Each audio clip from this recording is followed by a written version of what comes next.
Seharusnya dia memang baru akan memasuki masa pensiun itu pada tanggal 1 April.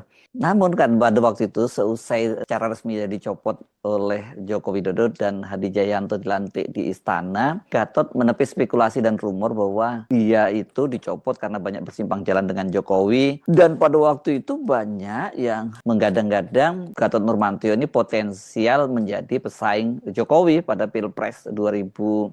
Jadi dia ini semacam matahari kembar yang sinarnya harus segera diredupkan. Namun Gatot pada waktu itu menepisnya. Dia menilai keputusan Jokowi itu keputusan Jokowi untuk mengganti dia, katanya itu merupakan hal yang wajar karena dia sudah menjabat sebagai Panglima TNI lebih dari 2 tahun. Kita jangan melihat akhirnya, tapi seharusnya tanya dong berapa lama saya menjabat. Saya menjabat 2 tahun lebih, jadi ya sudah sewajarnya, kata Gatot selesai pelantikan Hadi di Istana Negara. Kita berpikiran positif pada pemerintah bahwa tahun depan adalah tahun politik. Kalau Pak Hadi sertijab dengan saya sekarang ini masih bisa konsolidasi dengan situasi perkembangan sehingga semuanya berjalan lancar, kata Gatot Nurmantio. Nah, pada waktu itu Gatot Nurmantio juga menyatakan dia memutuskan untuk tidak segera pensiun, tapi tetap menjadi perwira tinggi di Mabes TNI sampai akhir Maret sesuai dengan aturan ketika dia memasuki masa pensiun, yaitu tanggal 1 April. Gatot Nurmantio ketika menjadi Panglima TNI ini memang jadi salah satu figur atau salah satu pejabat pemerintah yang banyak menyedot perhatian publik dan juga media.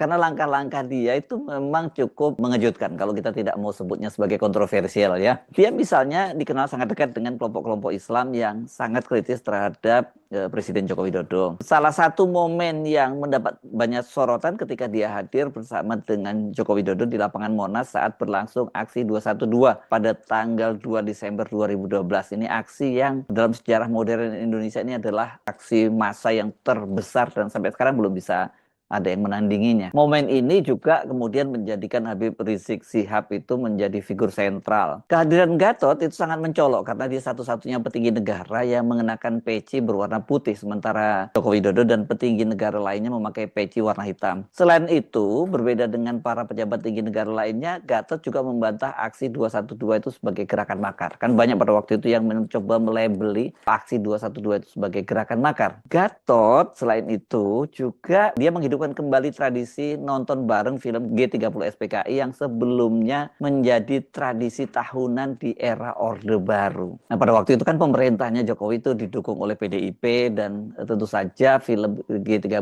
SPKI ini dianggap mendiskreditkan pemerintahan Orde Lama yang dipimpin oleh Presiden Soekarno yang merupakan bapak dari Ibu Megawati. Namun tradisi itu menghilang bersamaan dengan kembangnya Orde Baru dan hal itu